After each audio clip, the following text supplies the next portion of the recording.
दोस्तों, यह संतोषी माता की व्रत कथा का चौथा पार्ट है। यदि आपको पहला, दूसरा, तीसरा पार्ट देखना है तो हमारे चैनल को सब्सक्राइब करें और हमारे वीडियो को लाइक करें। हमने सभी वीडियो का लिंक डिस्क्रिप्शन में दे दिया है। तो चलिए कथा शुरू करते हैं। उधर उसकी पत्नी जंगल में लकड़ी लेने गई। लौटते वक्त थक जाने के कारण संतोषी माता के मंदिर पर विश्राम करने बैठ गई। यह तो उसका रोज रुकने का स्थान था। धूल उड़ती देख उसने माता पूछा, हे माता, यह धूल कैसे उड़ रही है? माँ ने कहा, हे पुत्री, तेरा पति आ रहा है। अब तू ऐसा कर, लकड़ियों के 3 बोझ बना। एक नदी के किनारे रख, दूसरा मेरे मंदिर पर और तीसरा अपने सिर पर रख। तेरे पति को लकड़ी का गड्ढा देखकर मोह पैदा होगा।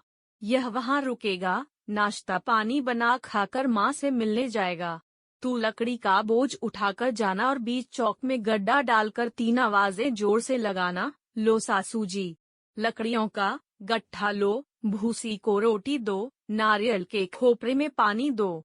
आज कौन मेहमान आया है? संतोषी माँ की बात सुनकर वह बहुत अच्छा माँ कहकर प्रसन्न मन से लकड़ियों के 3 बोझ बना लाई। एक नदी के तट पर, दूसरा माता के मंदिर पर रखा। इतने में ही मुसाफिर वहां आ पहुंचा। सूखी लकड़ी देख उसको इच्छा हुई कि अब यहीं विश्राम कर ले और भोजन बनाकर खा पीकर गांव चले। इस प्रकार भोजन कर विश्राम कर वह अपने गांव में आ गया। उसी समय बहू सिर पर लकड़ी का गड्ढा ले आई। उसने गड्ढा को आंगन में डाल जोर से 3 आवाजें दी, लो सासू जी, लकड़ी का गड्ढा लो, भूसी की रोटी दो, नारियल के खोपर में पानी दो। आज कौन मेहमान आया है? यह सुनकर सास ने अपने दिए हुए कष्टों को भुलाने के लिए कहा, बहू, तू ऐसा क्यों कहती है? तेरा मालिक ही तो आया है। बैठ। मीठा भात खाकर कपड़े गहने पहन। पत्नी की आवाज सुनकर उसका स्वामी बाहर आया और उसके हाथ में पहनी अंगूठी देख व्याकुल हो गया। उसने माँ से पूछा, माँ, यह कौन है? माँ बोली, बेट, तेरी पत्नी है।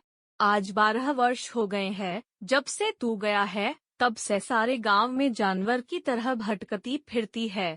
काम काज कुछ करती नहीं, 4 समय आकर खा जाती है। अब मुझे देखकर भूसी की रोटी और नारियल के खापरे में पानी मांगती है।